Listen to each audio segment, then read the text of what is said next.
everyone, welcome back to my channel. And for those of you who don't know me, my name is Jing. I am the Candid Filipina. Today, I'm going to relate to you a true example of what goes on here all too frequently with a Filipino foreigner relationship. So, let's begin.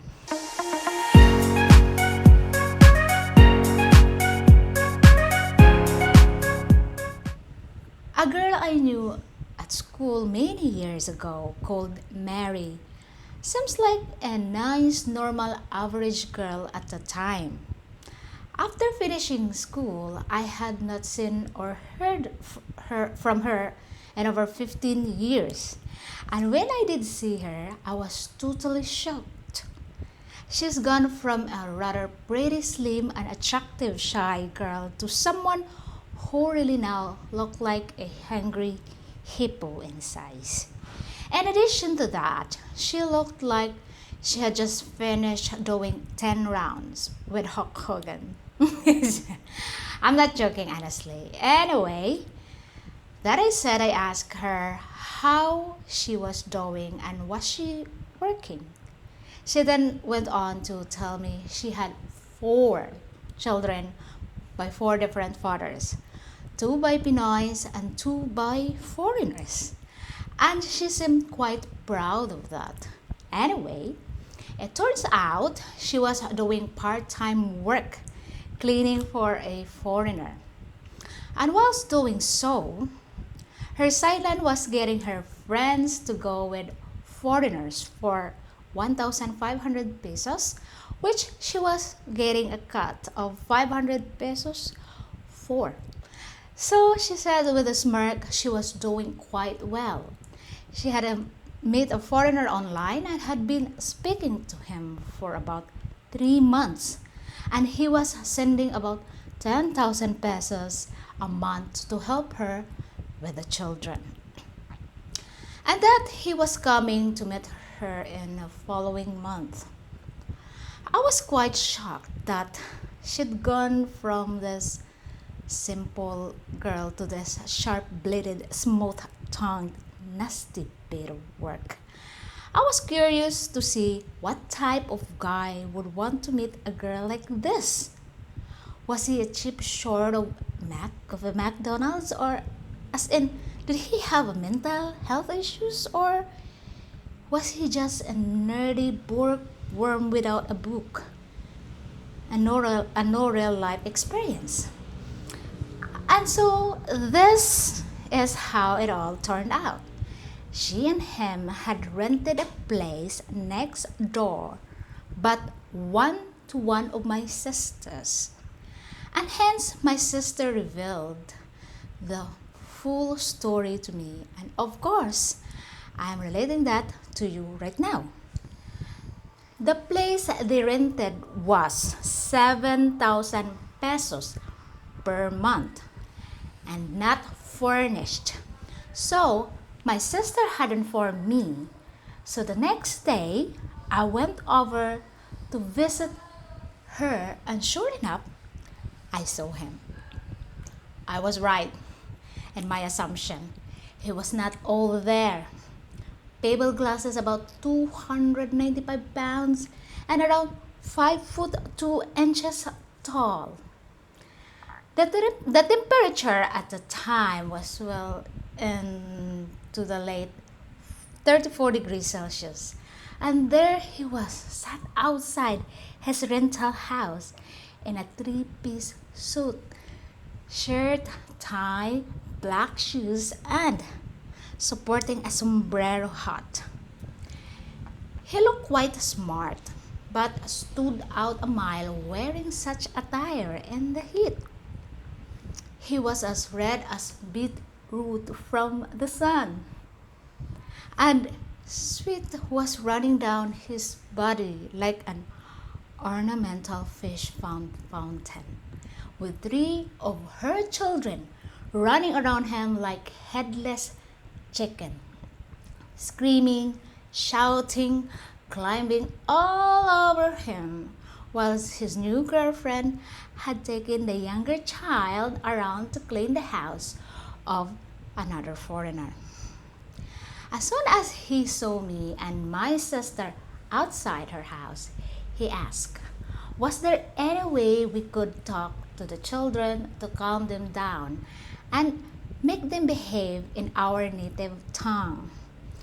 As they didn't speak any English and he didn't speak any Visaya. My sister did tell the children to calm down a little, whereupon they went back inside the house to play. And this is when he asked me and my sister a few questions. He said that on his arrival here, his girlfriend suggested that he give her his ATM card for safekeeping because as he was white and a foreigner, people may take the opportunity to try to rob him. And of course, they wouldn't rob her because she was Filipina. And that was normal practice here. That's what his girlfriend told him. And like an idiot, he gave her his card. Hence, she immediately went out to buy a three-piece sofa, table, and chairs to furniture the apartment. Also, a TV, fridge, cooker, and beds for the kids, and double bed for them.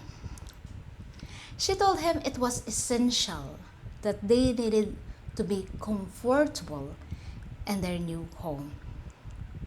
And that in order for him to bond with her children, it was a good idea to leave them with him while she went out doing chores every day. Sometimes this took 4 or 5 hours daily, and it was driving the foreigner crazy as the kids had no manners or structure.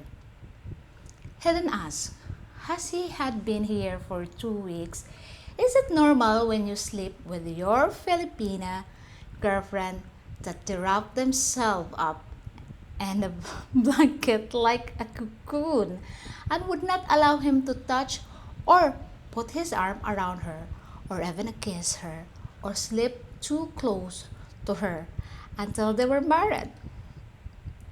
Which was crazy really, as this girlfriend already had 4 children, and yet he believed everything she told him. He went on to say he was paying for all the rent and food, electric and water, and in addition to this was giving her 10,000 pesos for her spends. I was totally speechless. I could not believe what I was hearing, and that this guy was accepting it all in his stride. Anyway, my sister asked him why he was dressed in a three-piece suit that was not good in this weather, as he was sweating lots, and that he should make sure he was drinking plenty of liquids so that he would not become dehydrated. He said he was too shy to wear shorts and t-shirts as he suffered badly from a varicose vein in his legs, and that she had made a comment that they looked like a grapevine on his legs. What a nasty thing to say to someone you were supposed to love. He also said that his food every day, breakfast, lunch, and dinner for the whole family was from Jollibee, around the corner, a fast food place, as she did not like cooking or washing up. So it was easier if he just bought from them all daily. Can you believe this? So far it sounds like a joke, but I can assure you it's not. It upset me greatly. He was clearly not thinking like a normal person and was really being taken advantage of by this girl who was cold and heartless. As although a simple guy, a quiet and gentle guy, I really felt so sorry for him. Anyway, the next day I returned home. The following week, my sister called me and told me that his girlfriend had asked him to buy a gold necklace for her and three bikes for the children, which he did. However, my sister added that 2 days after that, she had sold the bikes, which had upset her kids, and that also she had pawned the gold necklace. Myself and my sister were so annoyed and ashamed of her behavior.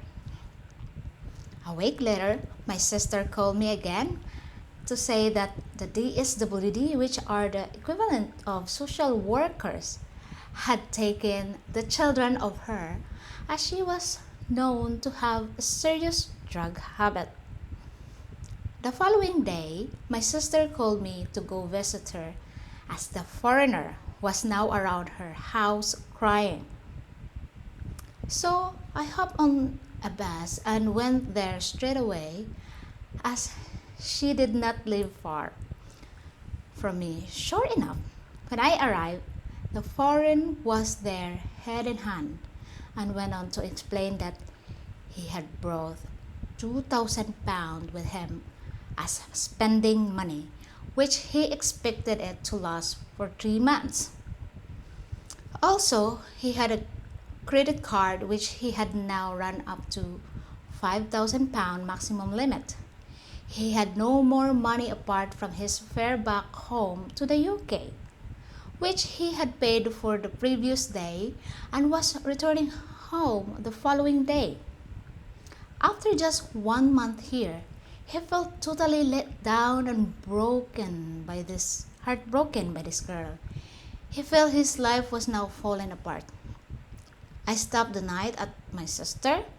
The following morning, he must have left fairly early, as when I was ready to go home at lunchtime, his girlfriend's brother was there taking all the furniture, the TV, and everything else the foreigners had brought for her, out of the house and down to the pawn shop. Can you believe it?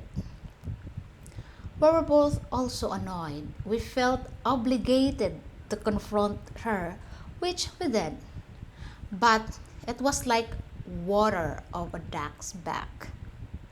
She said, "So what if he's stupid enough to come here? Spend his money on me and the children when I don't love him at all. And he can't even see it then. It's his fault, and thank God he had gone home as I had no feelings for him at all." We told her that karma would finally catch up with her and that wouldn't be nice. She laughed and replied, "Oh, don't worry about the karma. I'm already chatting to other foreigner and he will come out in a couple of months time and I will do exactly the same to him as I did to this one. This one wasn't the first one either," she said. I truly could not believe what I heard and how a woman could be so evil and cold. But the trouble is, you see, some Filipinas are like vampire. Once they get the taste of the blood, they become addicted to it. As in, once they get the taste of money, which they had never had before, they become addicted to it and will go to any extremes to obtain it with no thought or compassion at all.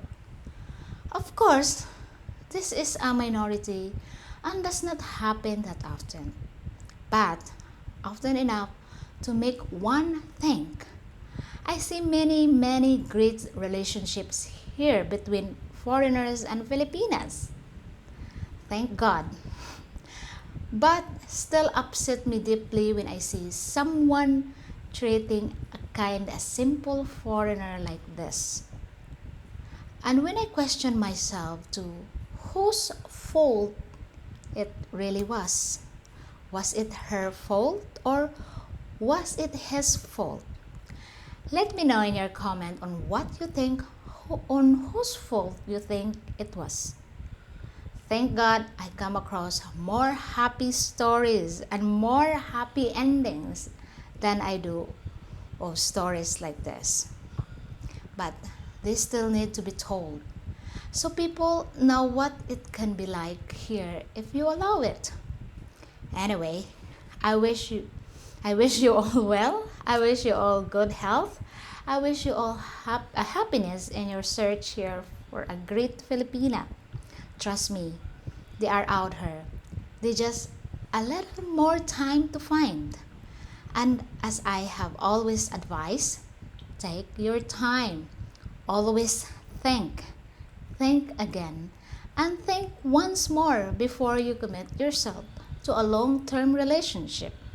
Anyway, until the next time, it's me, Jing, saying bye for now.